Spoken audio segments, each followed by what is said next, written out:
सकते हैं। ठीक है, स्ट्रक्चर के अंदर मेंबर हम किस तरीके से डिक्लेयर कर सकते हैं। स्ट्रक्चर के अंदर हम अलग अलग डेटा टाइप के मेंबर डिक्लेयर कर सकते हैं, जो कि हमें ये फैसिलिटी एरे के अंदर नहीं मिलती थी। बाद में हमने स्ट्रक्चर का वेरिएबल भी हमने क्या किया था, क्रिएट किया हुआ था। फिर हमने चेक किया कि हमने जो स्ट्रक्चर का वेरिएबल क्रिएट किया है उसको कंपाइलर के थ्रू कितनी मेमोरी एलोकेट होती है जब हमारा प्रोग्राम एग्जीक्यूट होता है तभी। तो हमने देखा था कि हमने जिस स्ट्रक्चर के अंदर जितने भी वेरिएबल डिक्लेयर किए हुए हैं उसके डेटा टाइप के हिसाब से क्या करेगा, कंपाइलर स्ट्रक्चर के वेरिएबल के लिए मेमोरी को अलोकेट करेगा सबका एडिशन करके। तो ये चीज़ें हमने देख ली थी सब कुछ। ठीक है, अब हमें देखना है कि स्ट्रक्चर के लिए हम वैल्यू को किस तरीके से, यानी स्ट्रक्चर के अंदर हमने जो वेरिएबल बनाए हैं जिसको हम बोलेंगे मेंबर वेरिएबल, उसको हमें एक्सेस किस तरीके से करना है। ठीक है,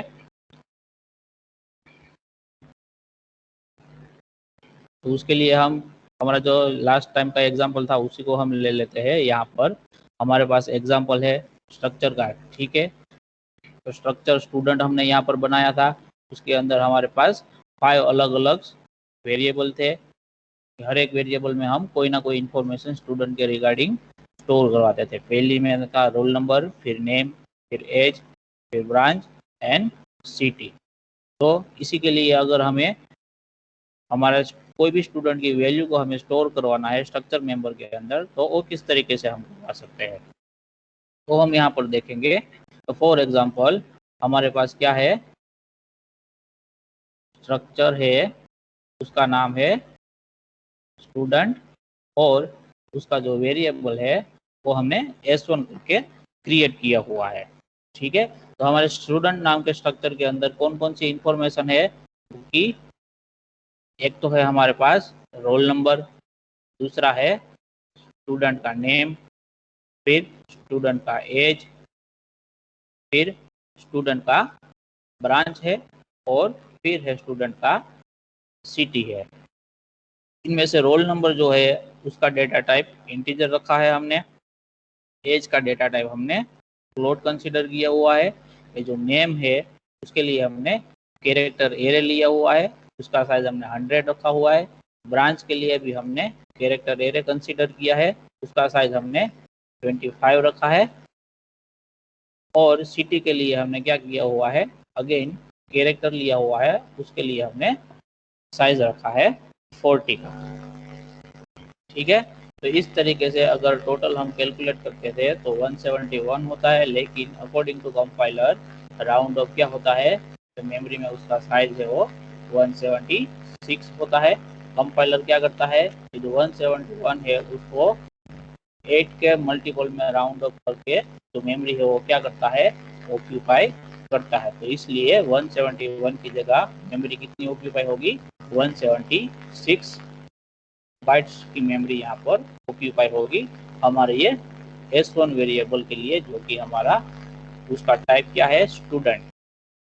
मैं फिर से आपको बता देता हूँ कि जो हमारा स्ट्रक्चर है वो यूजर डिफाइंड डेटा टाइप है, यानी कि ये जो स्ट्रक्चर जो डेटा टाइप है वो डिजाइन किया गया है प्रोग्रामर के द्वारा, यानी कि यूजर जो इस प्रोग्राम को लिख रहा है, इसलिए उसको क्या बोलते हैं, यूजर डिफाइंड डेटा टाइप। तो ये S1 वेरिएबल हो गया। अब मुझे फॉर एग्जांपल S1 के अंदर तो ये रोल नंबर की जो इंफॉर्मेशन है उसको मुझे फीड करना है, तो मैं क्या लिखूंगा, इसके लिए हम क्या यूज करेंगे, डॉट ऑपरेटर का यूज करेंगे। क्या इसका यूज करेंगे, डॉट ऑपरेटर का यूज करेंगे। और बाद में क्या लिखेंगे, जो हमारा वेरिएबल का नाम है वही लिखेंगे। और उसके बाद फॉर एग्जांपल रोल नंबर कौन सा है, 058 है, तो मैं क्या कर दूंगा, उसकी वैल्यू को असाइन कर दूंगा। तो ये जो यहाँ पर हमने यूज किया हुआ है इसको क्या बोलेंगे हम, डॉट ऑपरेटर। क्या बोलेंगे इसको, डॉट ऑपरेटर या फिर पीरियड ऑपरेटर। ठीक है, दोनों में से कोई भी बोल सकते हो आप। तो अगर आपको पूछा जाए MCQ में शॉर्ट क्वेश्चन में, ठीक है, एग्जाम में, कि स्ट्रक्चर वेरिएबल है कोई भी, उसमें से कोई भी मेंबर वेरिएबल है, उसको एक्सेस करने के लिए कौन सा ऑपरेटर यूज किया जाता है? आपको दिया होगा ऑप्शन में, एक तो डॉट दिया होगा, फिर कोमा दिया होगा, फिर सेमीकोलन दिया होगा और अंडरस्कोर दिया होगा। तो आपको सिलेक्ट करना है डॉट ऑपरेटर। समझ में आ रहा है सबको? स्ट्रक्चर में से अगर आपको मेंबर वेरिएबल को एक्सेस करना है तो आपको क्या यूज करना है? डॉट ऑपरेटर यूज करना है। यानी कि जो भी वेरिएबल है s1 डॉट रोल नंबर करोगे तो हमारा जो स्ट्रक्चर है उनमें से कौन सा मेंबर वेरिएबल को ये रिफर करेगा? रोल नंबर को रिफर करेगा, जो कि अवेलेबल है s1 वेरिएबल के अंदर। सबको समझ में आ रहा है ये बात? Yes sir. ओके, ठीक है। ठीक उसी तरह अगर हम क्या करेंगे, नेक्स्ट है हमारे पास s1 वेरिएबल ही रहेगा, डॉट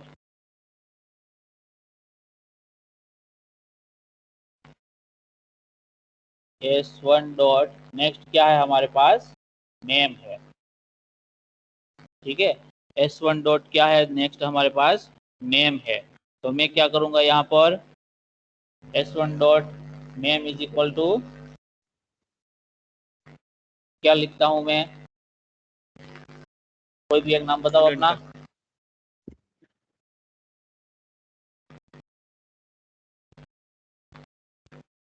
साहिल लिख देते हैं, ठीक है। ये मैं मुझे पता है अपने से का है। तो s1 dot name is equal to Sahil हम करते हैं, तो ये क्या हो जाएगा? नेम जो है हमारा, उसके लिए क्या हो जाएगा यहाँ पर? वैल्यू असाइन हो जाएगा। ठीक है, लेकिन जब हम कैरेक्टर एरे का यूज करेंगे तो स्ट्रक्चर के अंदर हम इस तरीके का स्टेटमेंट नहीं लिख सकते। ये स्टेटमेंट क्या हो जाएगा आपका? गलत हो जाएगा, क्योंकि जो स्ट्रिंग है और डायरेक्टली आप उसको इस तरीके से पास नहीं कर सकते हो। ठीक है, तो इसके लिए आपको क्या करना होगा? जो स्ट्रिंग कॉपी का फंक्शन है उसको यूज करना होगा, strcpy स्ट्रिंग कॉपी का जो फंक्शन है उसका इस्तेमाल करना होगा। और इसमें क्या करोगे, s1 डॉट नेम, जिस भी वेरिएबल के अंदर आपको कॉपी करना है उसको आपको फर्स्ट आर्ग्यूमेंट में देना है, और जो वैल्यू आपको कॉपी करके डालना है उसको सेकंड आर्ग्यूमेंट के तौर पे डालना है। ठीक है, तो s1 डॉट नेम के अंदर अब कौन सी वैल्यू कॉपी हो जाएगी? ये जो साहिल है उसकी वैल्यू जो है वो क्या हो जाएगी? वहां पर कॉपी हो जाएगी। समझ में आ रहा है सबको? Yes sir. ओके, अभी नेक्स्ट वेरिएबल है हमारे पास, कौन सा है? तो कि एज है। तो उसके लिए क्या करेंगे हम? s1 डॉट क्या करेंगे? s1 डॉट एज लिखेंगे इज इक्वल टू, अभी एज किया है उसकी फॉर एग्जांपल 16.7 है, यानी कि 60 ईयर हो गए और उसके बाद 7 मंथ चल रहे हैं। ठीक है, तो आप, हमने इसको फ्लोटिंग पॉइंट में लिया है तो आप इस तरीके से लिख सकते हो। अगर आपने एज को इंटीजर कंसिडर किया हुआ है तो आप यहाँ पर आइदर 16 लिखो या फिर क्या लिखो, 70। ठीक है, तो ये आपके ऊपर डिपेंडेंट है कि आपको कौन सा इंफॉर्मेशन स्टोर करने के लिए कौन से डेटा टाइप की रिक्वायरमेंट है। आप अपने हिसाब से, अगर आपको इंफॉर्मेशन इस तरीके से ईयर और साथ में जो भी मंथ है उसके हिसाब से एक्यूरेट इंफॉर्मेशन स्टोर करवाना है,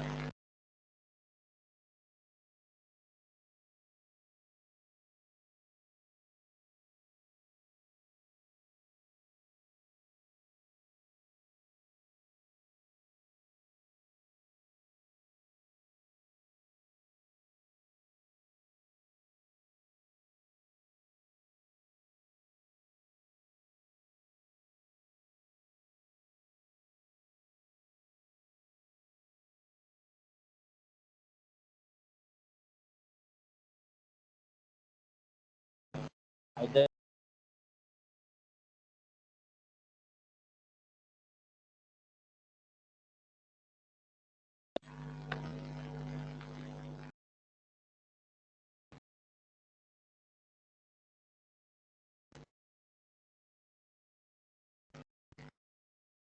हेलो, आवाज आ रही है सबको? Yes sir. ओके, यहाँ तक सबको समझ में आ गया? एज वाला ये मैंने बताया वो। Yes sir. ओके, तो नेक्स्ट है हमारे पास ब्रांच है कैरेक्टर। ठीक है, ब्रांच के लिए हमने क्या यूज किया है? कैरेक्टर एरे यूज किया है। तो सेम जैसे ही हमने यहाँ पर नेम के लिए किया था उसी तरह हम क्या कर सकते हैं, यहाँ पर str कर सकते हैं और s1 डॉट ब्रांच लिखेंगे हम, और जो भी वैल्यू होगी वो हम यहाँ पर लिख देंगे, फॉर एग्जांपल कंप्यूटर। ठीक है, तो ये जो ब्रांच है उसके अंदर कौन सी वैल्यू चली जाएगी? कंप्यूटर वाली। फिर सिटी के लिए लिखते हैं हम, तो क्या लिखेंगे? s1 डॉट सिटी लिखेंगे। सिटी में फॉर एग्जांपल हम डाल देते हैं भुज। ठीक है, तो जो s1 वेरिएबल है उसके अंदर जो सिटी का मेंबर वेरिएबल है, ठीक है, उसकी वैल्यू क्या यहाँ पर सेट हो जाएगी? भुज सेट हो जाएगी। तो हमारे पास अभी जो स्ट्रक्चर है स्टूडेंट का, उसका s1 वेरिएबल है, उसका जो अलग अलग मेंबर वेरिएबल है उसकी वैल्यू क्या हमें मिलेगी? ठीक है, तो पहले तो क्या करेंगे हम? रोल नंबर है हमारे पास, तो रोल नंबर की वैल्यू क्या हो गई? 058। फिर नेम है, तो नेम क्या हो गया? तो हमने डाला था साहिल, वही। फिर एज है, तो एज क्या हो गई? For example 16.7। फिर ब्रांच है, तो ब्रांच क्या हो गया आपका? कंप्यूटर हो गया। फिर सिटी है, तो सिटी क्या हो गया आपका? भुज हो गया। ठीक है, तो जो s1 जो आपने वो वेरिएबल बनाया है उसके अंदर जो मेंबर वेरिएबल अलग अलग अवेलेबल है ये सारे, उसकी वैल्यू आपने क्या करवा दी है? यहाँ पर स्टोर करवा दी है। अब आपको इस s1 वेरिएबल में से ये सारे जो मेंबर वेरिएबल है उसकी वैल्यू को एक्सेस करना है, तो आप किस तरीके से कर सकते हैं? किसी को आइडिया मिल रहा है? कोई बता सकता है ये कैसे होगा? क्या करना है सर? s1 के अंदर हमने ये सारी वैल्यू को स्टोर करवा दिया। ठीक है, रोल नंबर में 58, यस नेम सर। साहिल। अब मुझे प्रिंट करवाना है ये सभी चीज़ों को, कि s1 जो वेरिएबल मैंने बनाया है उसके अंदर से मुझे एज को प्रिंट करवाना है, तो मैं कैसे करवाऊंगा? किसी को आइडिया लग रहा है कैसे करेंगे हम? प्रिंट टेप से सर। प्रिंट टेप करेंगे, उसके अंदर क्या लिखेंगे? सर जो भी हमारा पहला स्टेटमेंट है जैसे कि स्ट्रिंग कॉपी है, तो उसको नेम पर प्रिंट करने के लिए हम पुट्स का भी यूज कर सकते हैं या फिर परसेंटेज एस का भी यूज कर सकते हैं। ओके, अगर हमें एज को प्रिंट करवाना है तो क्या स्टेटमेंट बनेगा? इसके लिए बनेगा सर प्रिंट एफ ब्रैकेट में percentage f age is equal to percentage f s1 dot as.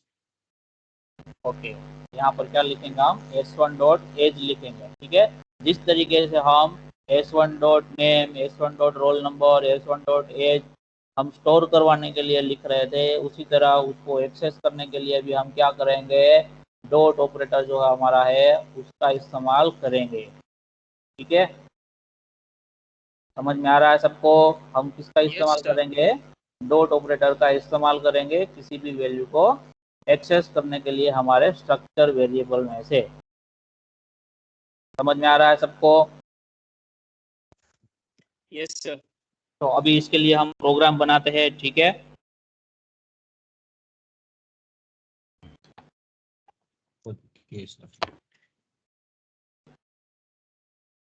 यहाँ पर हम अपना जो पुराना प्रोग्राम था उसी को ही ओपन करके मॉडिफाई कर देते हैं। ठीक है, यहाँ पर हमने स्ट्रक्चर वेरिएबल डिक्लेयर किया हुआ है। अब ये जो लास्ट वाला प्रिंटफ स्टेटमेंट है जिसके अंदर हमने किया था कि साइज कितना है वो हमें फाइंड आउट करके देना था। ठीक है, तो अभी हम डायरेक्टली इसका क्या कर लेते हैं? हम हमारे पास यहाँ पर इंक्लूड stdio.h हमने लिखा हुआ है, हमारे पास स्टूडेंट का स्ट्रक्चर बनाया हुआ है, इसके अंदर 5 मेंबर वेरिएबल है। फर्स्ट है रोल नंबर, जिसकी वैल्यू हमने यहाँ पर क्या डाल दी है। ठीक है, तो ये वैल्यू हम यहाँ पर नहीं डाल सकते। ठीक है, ये बात भी मैं बता दूं कि अगर आपने कोई भी स्ट्रक्चर लिखा हुआ है, फॉर एग्जांपल हमने यहाँ पर स्टूडेंट का स्ट्रक्चर लिखा हुआ है, ठीक है, तो उस स्ट्रक्चर के अंदर जितने भी वेरिएबल है उसके लिए आप वैल्यू इनिशियलाइज नहीं कर सकते हो।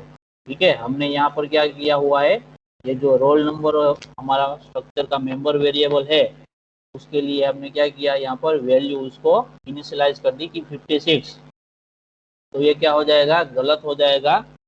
जब हम प्रोग्राम को एग्जीक्यूट करेंगे तो क्या बताएगा, वो एरर दिखाएगा। ठीक है, यहाँ पर क्या दिख रहा है, एरर, एक्सपेक्टेड कोलन या फिर सेमीकोलन और कोमा, यानी कि यहाँ पर जो आपने लिखा हुआ है वैल्यू इनिशियलाइजेशन, वो स्ट्रक्चर के अंदर अलाउड नहीं है। कोई बता सकता है यहाँ पर हम वैल्यू को इनिशियलाइज क्यों नहीं कर सकते? किसी को आइडिया लग रहा है कि अगर हम स्ट्रक्चर के अंदर कोई भी मेंबर वेरिएबल है उसकी वैल्यू को इनिशियलाइज कर देंगे तो उसका इम्पैक्ट क्या होगा? किसी को आइडिया लग रहा है ये? क्योंकि सभी मेंबर्स के लिए फिर वो वैल्यू फिक्स हो जाएगी, इसलिए शायद एरर हो रहा है। Yes, definitely. ठीक है, आपका आंसर 100% करेक्ट है। क्यों? क्योंकि अगर हम रोल नंबर की वैल्यू यहाँ पर इनिशियलाइज कर देंगे तो यहाँ पर हम मेन फंक्शन के अंदर चाहे जितना भी अलग अलग वेरिएबल को क्या करेंगे, स्ट्रक्चर के लिए डिक्लेयर करेंगे, क्रिएट करेंगे, हर एक वेरिएबल में रोल नंबर की वैल्यू क्या रहेगी, आपकी 56 रहेगी, जो कि लॉजिकली पॉसिबल नहीं है रियल वर्ल्ड में, क्योंकि हर एक स्टूडेंट का अलग अलग रोल नंबर होना चाहिए। ठीक है, इसीलिए स्ट्रक्चर के अंदर कोई भी मेंबर वेरिएबल होगा आपका, तो आपको सिर्फ उसको डिक्लेयर करना है और उसका साइज है उसको आपको स्पेसिफाई करना है। इसके अलावा उसकी वैल्यू आप कभी भी उसके अंदर इनिशियलाइज नहीं कर सकते। समझ में आ रहा है सबको? Yes sir. ओके, तो यहाँ पर हमने स्ट्रक्चर बना दिया है। हमने स्ट्रक्चर का यहाँ पर एक क्या कर लिया है, और वेरिएबल भी क्रिएट कर लिया है। अब हम क्या करेंगे, इस वेरिएबल के लिए हमने यहाँ पर जो भी वैल्यू यहाँ पर डाली है, ठीक है, ये जो सारी स्टेटमेंट है हमारे स्ट्रक्चर वेरिएबल के लिए, वो हम यहाँ पर हमारे प्रोग्राम के अंदर लिखेंगे। बाद में हम क्या करवाएंगे, प्रिंटफ स्टेटमेंट के जरिए ये सारी वैल्यू को क्या करवाएंगे, प्रिंट करवाएंगे। ठीक है, तो S1 डॉट क्या लिखेंगे हम, roll number is equal to for example 058। फिर हम करेंगे strcpy। फिर हम क्या लिखेंगे, S1 डॉट नेम लिखेंगे। ठीक है, तो मैं ये स्टेटमेंट डायरेक्टली लिखूंगा। अभी हम प्रोग्राम को एग्जीक्यूट करते हैं और देखते हैं कि क्या होता है। ठीक है, फिर आता है हमारे पास फ्लोट आता है, तो S1 डॉट एज है हमारे पास, तो ये लिखते हैं हम 16.7 लिखते हैं। फिर हमारे पास है S1 डॉट ब्रांच के लिए हम लिखेंगे, तो कि ब्रांच कौन सी है आपकी, कंप्यूटर इंजीनियरिंग। ठीक है,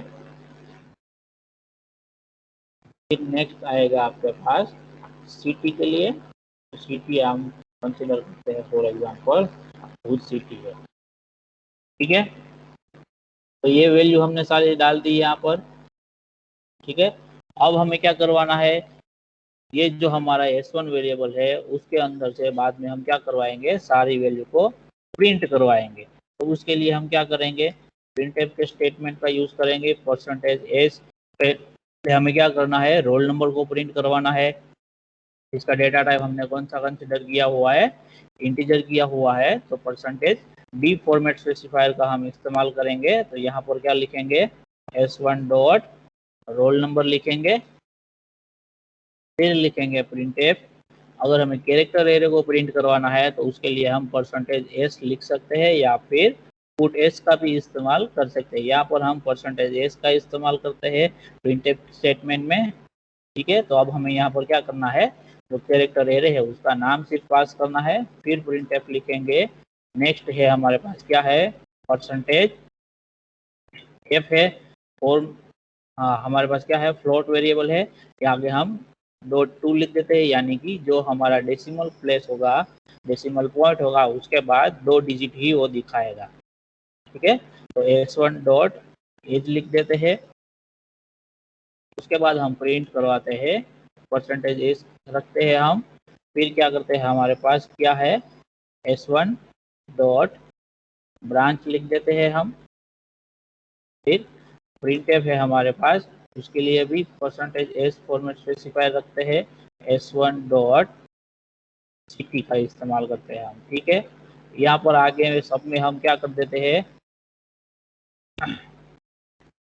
तो यूजर फ्रेंडली मैसेज है उसको प्रिंट करवा देते हैं कि रोल नंबर, फिर उसके बाद आएगा नेम, फिर उसके बाद एज, फिर ब्रांच, और लास्ट में क्या रहेगा, सिटी। अब हम प्रोग्राम को एग्जीक्यूट करते हैं और देखते हैं कि हमें किस तरीके का आउटपुट मिलता है यहाँ पर। तो यहाँ पर हमने यहाँ पर क्या देखा, ये कुछ वार्निंग दिखा रहा है यहाँ पर।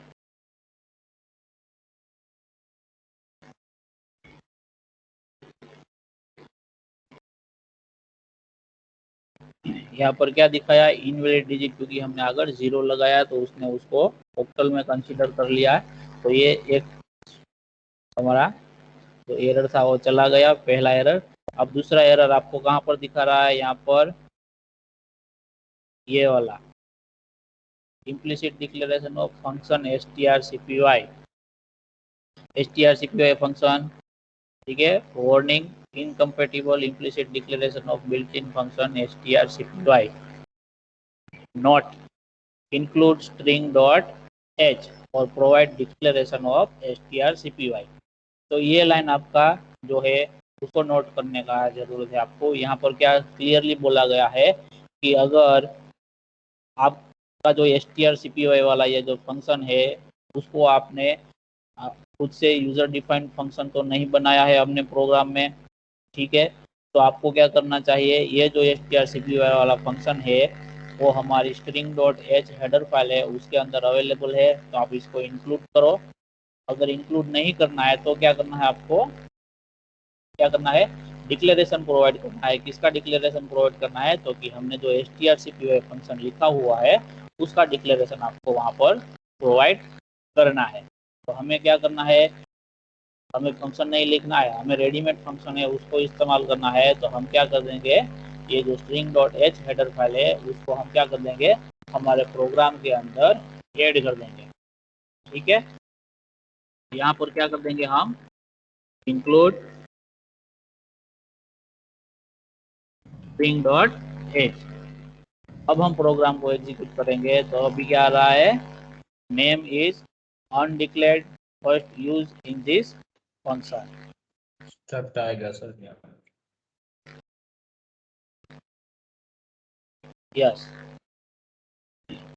तो यहाँ पर हमने क्या किया हुआ है, जो प्रिंटफ लिखा हुआ है उसमें हमने सिंपल नेम लिखा हुआ है, ठीक है। अगर हम सिंपल नेम वेरिएबल लिखते हैं तो कंपाइलर क्या करेगा, हमारे प्रोग्राम में मेन फंक्शन है उसके अंदर नेम वेरिएबल को वो क्या करेगा, ढूंढेगा। लेकिन हमारे जो प्रोग्राम है उसमें जो मेन फंक्शन है उसके अंदर कोई भी हमारे पास नेम नाम का वेरिएबल नहीं है। एक्चुअली हम रिफर किससे करना चाहते हैं, जो हमारा स्ट्रक्चर है उसका जो नेम मेंबर वेरिएबल है उसको हम रिफर करना चाहते हैं। तो उसके लिए हमें क्या करना होगा, स्ट्रक्चर का जो भी वेरिएबल है उसको हम डॉट ऑपरेटर के साथ उसका जो भी मेंबर वेरिएबल है उसको हम क्या कर सकते हैं, एक्सेस कर सकते हैं। तो हमें एक्चुअली यहाँ पर लिखना क्या था, s1 डॉट नेम लिखना था, ठीक है। तो अभी हमने प्रोग्राम को एग्जीक्यूट किया तो हमें क्या मिलता है, हमने जो भी वैल्यू हमारे स्ट्रक्चर वेरिएबल के अंदर मेंबर वेरिएबल के थ्रू स्टोर करवाई थी वो सारी वैल्यू हम 1 बाय 1 क्या करवा सकते हैं, प्रिंट करवा सकते हैं, जो कि हमने यहाँ पर किया हुआ है। रोल नंबर क्या है आपका 58 है, नेम आपका साहिल है, एज आपका 16 17, ब्रांच आपका कंप्यूटर इंजीनियरिंग, और सिटी आपका क्या है, भुज है, ठीक है। तो आप इस तरीके से ये प्रोग्राम को लिख सकते हो। ये जो वैल्यू हमने यहाँ पर क्या की हुई है, स्टैटिकली दी हुई है, इसकी बजाय अगर हम रन टाइम यूजर से गेट करवाना चाहे तो वो भी हम करवा सकते हैं, ठीक है। तो इसके लिए हम क्या कर लेते हैं, प्रोग्राम को कॉपी कर लेते हैं, क्योंकि ये जो कंपाइलर है हमारा उसके अंदर हमारा जो स्कैनफ फंक्शन है वो सही से एग्जीक्यूट नहीं होता है। तो हम ऑनलाइन कंपाइलर पे आ जाते हैं, यहाँ पर हम अपना प्रोग्राम को पेस्ट कर देंगे, पूरा प्रोग्राम को, और यहाँ पर हम क्या कर देंगे, स्कैनफ का इस्तेमाल करेंगे। और स्कैनफ का यूज करके हम क्या करेंगे, %b ठीक है, पहले हम मैसेज प्रिंट करवा देते हैं यूजर फ्रेंडली, ताकि यूजर को पता चले कि उसको कौन सी वैल्यू एंटर करवानी है। तो पहले हम लिख देते हैं printf एंटर रोल नंबर। ठीक है, तो रोल नंबर हम एंटर करवा देते हैं। उसके बाद हम स्कैनएफ करेंगे, स्कैनएफ %d। ठीक है, और यहाँ पर हम क्या करेंगे, जैसे हम सिंपल वेरिएबल के लिए करते थे वैसे ही हम यहाँ पर क्या करेंगे, m%s1 डॉट, जो क्या है मेंबर वेरिएबल का नाम रोल नंबर है, तो हम रोल नंबर लिखेंगे यहाँ पर। फिर प्रिंटफ करेंगे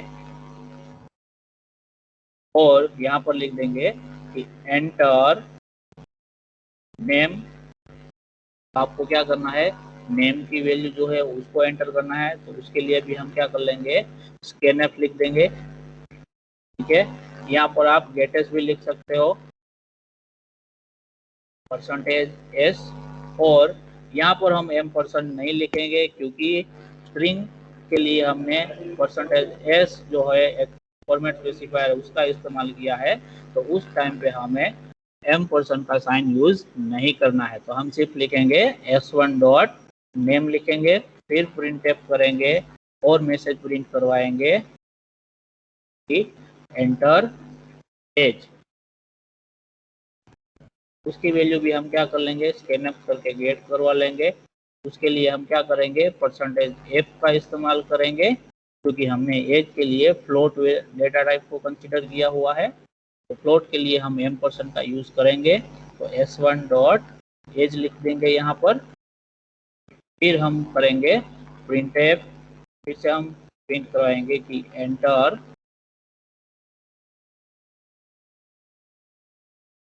अब क्या आता है नेक्स्ट, ब्रांच। एंटर ब्रांच की वैल्यू भी हम स्कैनअप करके ले लेंगे। ठीक है, यहाँ पर हम करेंगे %s और यहाँ पर लिखेंगे s1 डॉट ब्रांच लिख देंगे। उसके बाद फिर से मैसेज प्रिंट करवाएंगे कि कौन सी वैल्यू यूजर को एंटर करवानी है, तो लिख देंगे कि एंटर सिटी लिख देंगे। तो अब क्या करेगा, यूजर है वो सिटी की वैल्यू एंटर करेगा, तो उसको स्टोर करने के लिए हम स्कैनअप लिख देते हैं %s and s1 dot city. ठीक है, तो ये सारी चीजें हमने क्या करवा ली, यूजर से गेट करवा ली। तो अब ये जो यहाँ पर लिखा हुआ है हमें, उसकी हमें जरूरियत नहीं है, तो उसको मैं क्या कर देता हूँ, ये जो बीच वाला पोर्शन है उसको मैं कमेंट कर देता हूँ। ठीक है, तो सी प्रोग्राम में आपको एक से ज्यादा लाइन को कमेंट करना है, तो आप इस तरीके से कर सकते हो, /* फिर स्टार एंड /। अगर सिंगल लाइन को कमेंट करना है तो आप 2 बार / इस तरीके से लिख सकते हो।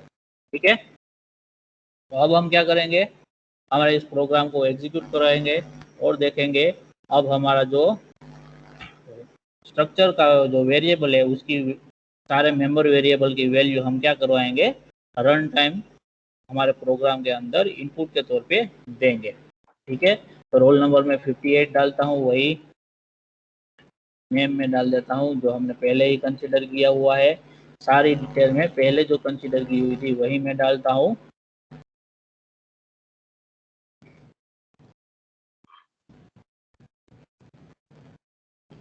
तो ये जो सारी चीजें है आपको बाद में क्या होके प्रिंट होके यहाँ पर मिलेगी। समझ में आ रहा है सबको? Yes sir. किसी को डाउट है इसमें तो बताओ कि स्ट्रक्चर का जो मेंबर वेरिएबल है उसकी वैल्यू को आप किस तरीके से एक्सेस कर सकते हो, या फिर मेंबर वेरिएबल की वैल्यू किस तरीके से आप इनिशियलाइज कर सकते हो। इसमें किसी को कोई भी डाउट है तो पूछ सकता है अभी।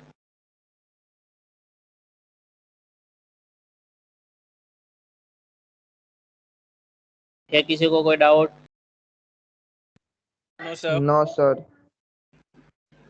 ओके, तो ये जो प्रोग्राम है मैं कॉपी करके आपका जो यहाँ पर चैट बॉक्स है उसमें डाल देता हूँ, ताकि आप उसको रेफरेंस के तौर पे यूज कर सको।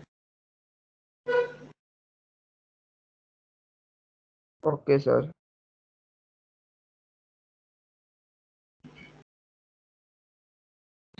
तो यहाँ पर हमने देखा क्या कि हमने जो वेरिएबल को डिक्लेयर किया है यहाँ पर, वो हमने यहाँ पर इस तरीके से S1 को डिक्लेयर किया, ठीक है। बाजू में आप क्या कर सकते हो, दूसरा वेरिएबल है उसको आपको डिक्लेयर करना है तो कोमा करके आप S2 इस तरीके से कर सकते हो। आप वेरिएबल का नाम कोई भी रख सकते हो और जितने चाहे उतने वेरिएबल आप यहाँ पर क्रिएट कर सकते हो। समझ में आ रहा है सबको? ये हमने क्या किया है, मेन फंक्शन के अंदर हमने क्या किया हुआ है, वेरिएबल को क्रिएट किया हुआ है। दूसरा एक मेथड है कि आप वेरिएबल को मेन फंक्शन के अंदर आप क्रिएट नहीं करना चाहते हो और आपको क्या करना है, आप जब आपका स्ट्रक्चर बनाते हो उसी टाइम पे आपको जो है अपना वेरिएबल है स्ट्रक्चर के लिए उसको आपको लिखना है, तो उसको किस तरीके से आप लिख सकते हो। तो उसके लिए अब नेक्स्ट क्या बनाते हैं हम, जो एक बुक है उसके लिए हम स्ट्रक्चर बनाएंगे, ठीक है। तो अगर बुक है, लाइब्रेरी है, ठीक है, तो बुक के लिए कौन कौन सी इंफॉर्मेशन आपको स्टोर करनी चाहिए, कोई बता सकता है? क्या करना है सर? बुक है, ठीक है, हाँ सर। आपको क्या करना है, बुक है उसके लिए डेटाबेस बनाना है, तो उसमें कौन कौन सी इंफॉर्मेशन आप स्टोर करवाना चाहोगे? Sir title.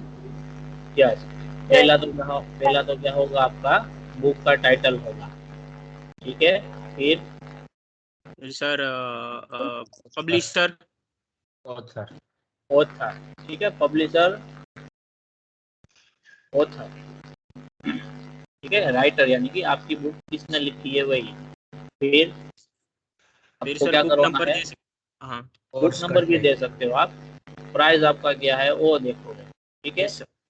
आपका बुक है उसके अंदर कितने पेजेस अवेलेबल है, तो ये मिनिमम इंफॉर्मेशन के साथ अगर आप डेटाबेस बनाना चाहते हो तो ये मिनिमम इंफॉर्मेशन आप 4 इंफॉर्मेशन कंसीडर कर सकते हो जो कि ब्रॉडली यूज होती है, ठीक है।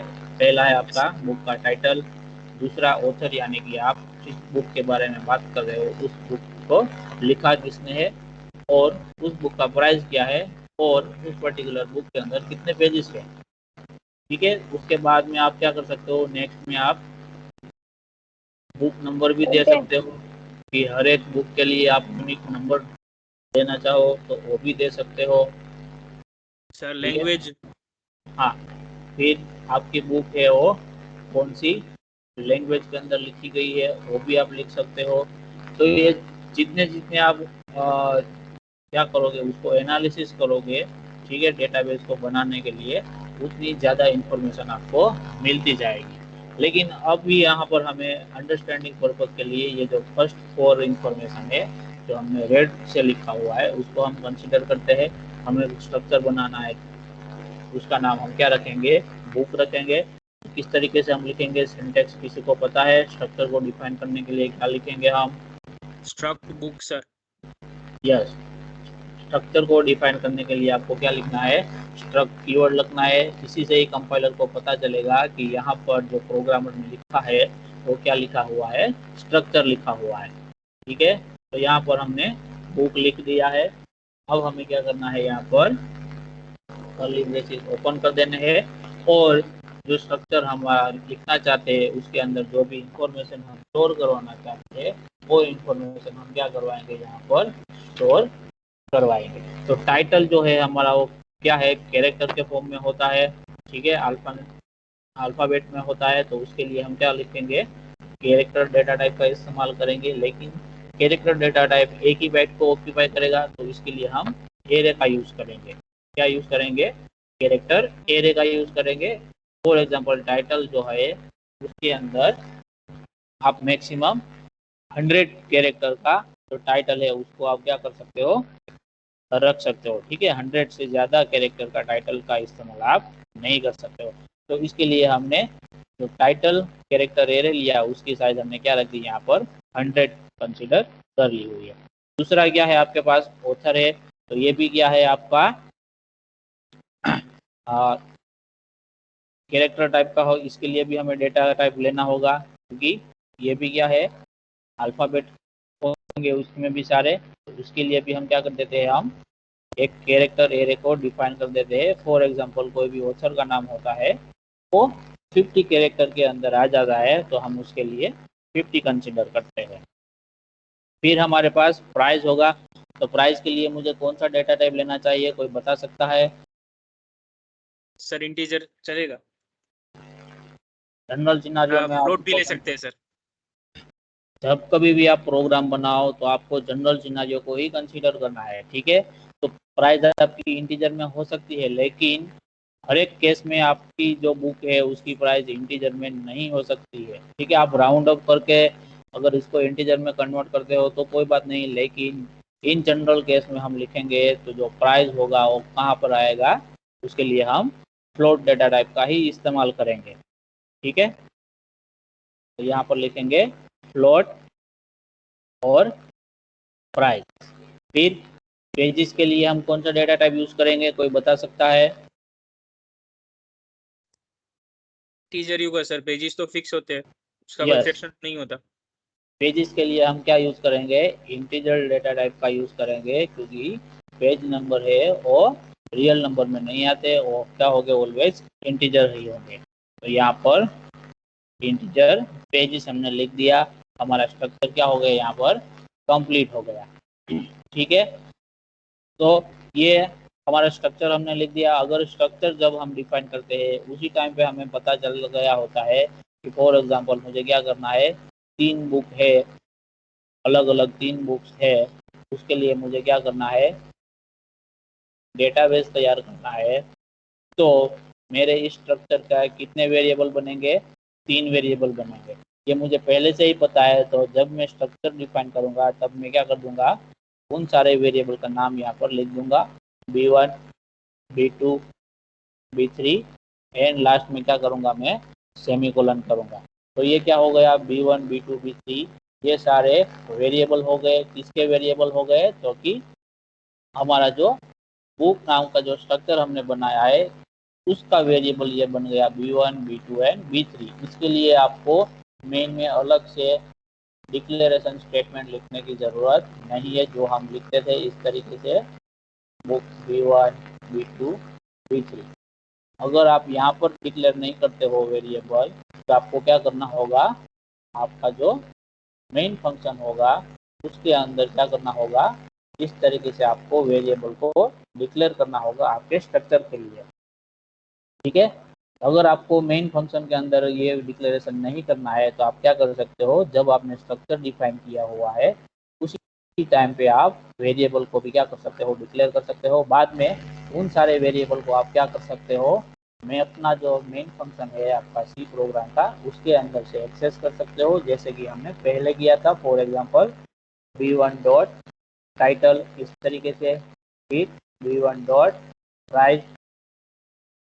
तो जैसे ही आप पहले कोई भी स्ट्रक्चर के मेंबर वेरिएबल को एक्सेस करते थे, ठीक उसी तरह आप ये केस में भी सारे मेंबर वेरिएबल को एक्सेस कर सकते हो। B2 डॉट टाइटल, तो आपका B2 जो वेरिएबल होगा उसके लिए आप टाइटल जो मेंबर वेरिएबल है उसको एक्सेस करोगे, फिर B2 डॉट प्राइस, ठीक है। तो सी प्रोग्राम के अंदर ये 2 अलग अलग तरीके हैं कि जिसके थ्रू आप क्या कर सकते हो, कोई भी स्ट्रक्चर है उसके लिए वेरिएबल को डिक्लेयर कर सकते हो। पहला आपका जो हमने प्रोग्राम में देखा कि आप मेन फंक्शन के अंदर स्ट्रक्चर का वेरिएबल डिक्लेयर करो। दूसरा ये वाला कि आप जब कभी भी स्ट्रक्चर डिफाइन करते हो उसी टाइम पे आप क्या कर देते हो, उस पर्टिकुलर स्ट्रक्चर के लिए जो भी वेरिएबल है उसको क्या कर देते हो, आप डिक्लेयर कर देते हो। समझ में आ रहा है सबको? Yes sir. स्ट्रक्चर का जो वेरिएबल है आप 2 तरीके से डिक्लेयर कर सकते हो, एक तो मेन फंक्शन के अंदर, ठीक है, और दूसरा जब आप स्ट्रक्चर डिफाइन करते हो उसी टाइम पे आपको क्या करना है, आपका जो वेरिएबल है स्ट्रक्चर का उसको डिक्लेयर कर देना है, ठीक है। तो इस तरीके से आप कोई भी स्ट्रक्चर के लिए वेरिएबल को डिक्लेयर कर सकते हो। एक दूसरा भी सिनारियो है कि जिसके थ्रू आप क्या कर सकते हो, कोई भी स्ट्रक्चर है उसका वेरिएबल डिक्लेयर कर सकते हो। तो वो किस तरीके से होगा उसको हम देखते हैं यहाँ पर। फॉर एग्जांपल यही हम स्ट्रक्चर का यूज करेंगे, ठीक है, लेकिन हम उसमें स्ट्रक्चर का जो नेम रहता है उसका इस्तेमाल नहीं करेंगे, स्ट्रक्चर का नेम का इस्तेमाल नहीं करेंगे। और क्या लिख देंगे डायरेक्टली, जो भी स्ट्रक्चर है, फॉर एग्जाम्पल आप प्रोग्राम बना रहे हो तो आपको पता है कि मैं पर्टिकुलर स्ट्रक्चर किसके लिए लिखता हूँ, तो कि बुक के लिए लिखता हूँ, तो उसके लिए कौन कौन से वेरिएबल की रिक्वायरमेंट होगी, मेंबर वेरिएबल की, वो आपको पता रहता है। तो आप इस तरीके से लिख सकते हो, कैरेक्टर टाइटल 100, फिर कैरेक्टर ऑथर 50, फिर आपने लिखा फ्लोट प्राइस, और उसके बाद में आपने लिखा इंटीजर पेजेस, ठीक है। और बाद में आपने क्या कर दिया, आपका स्ट्रक्चर कंप्लीट कर दिया, और उसके लिए आपने 3 अलग अलग वेरिएबल भी बना लिए, ठीक है। तो आप इस तरीके से भी स्ट्रक्चर को डिफाइन कर सकते हो, जिसमें स्ट्रक्चर का नाम कुछ भी नहीं होगा। तो ये जो नेम वाला जो भी पोर्शन है, ठीक है, ये पैरामीटर आपका होगा ही नहीं। आपको क्या लिखना है, सिर्फ प्लस लिखना है, फिर आपका करली ब्रेसेस ओपन हो जाएगा। उसके अंदर आप क्या करोगे, जो भी मेंबर वेरिएबल आपको रिक्वायर्ड है वो सारे की डिक्लेरेशन करोगे, और एट द एंड आप क्या करोगे, आपके स्ट्रक्चर के लिए जो भी वेरिएबल है उसको आप क्या करोगे, डिक्लेयर करोगे, ठीक है। तो मेन फंक्शन के अंदर आप क्या कर सकते हो, बाद में जैसे पहले करते थे वैसे ही आप b1 डॉट टाइटल करके उसको एक्सेस कर सकते हो, b1 डॉट पेजेस करके उसको एक्सेस कर सकते हो, या फिर आपको b3 डॉट पेजेस करना है तो वो भी एक्सेस कर सकते हो, b3 डॉट प्राइस है। तो इस तरीके से आप क्या कर सकते हो, आपका जो भी वेरिएबल है स्ट्रक्चर के लिए उसको क्या कर सकते हो, आप एक्सेस कर सकते हो। लेकिन यहाँ पर ड्रॉबैक क्या है आपके लिए, कि आप ये जो स्ट्रक्चर है उसके लिए न्यू वेरिएबल है अगर आपको रिक्वायरमेंट हुई, ये 3 में से, ठीक है, जब आपने ये स्ट्रक्चर बनाया था तब आपको 3 बुक का ही डेटा को स्टोर करने की रिक्वायरमेंट थी, लेकिन बाद में आपको पता चला कि आपको पास एक 4th बुक भी अवेलेबल है, उसका डेटा भी आपको स्टोर करना है, तो आप नया वेरिएबल नहीं बना सकते हो यहाँ पर मेन फंक्शन के अंदर, ठीक है। अगर आपने यहाँ पर स्ट्रक्चर का नाम दिया होता तो आप मेन फंक्शन के अंदर क्या कर सकते हो, जैसे कि हम पहले वेरिएबल क्रिएट करते थे कि स्ट्रक्ट बुक बिफोर, इस तरीके से आप कर सकते हो। यहाँ पर भी आपने वेरिएबल बनाया तो भी चलेगा।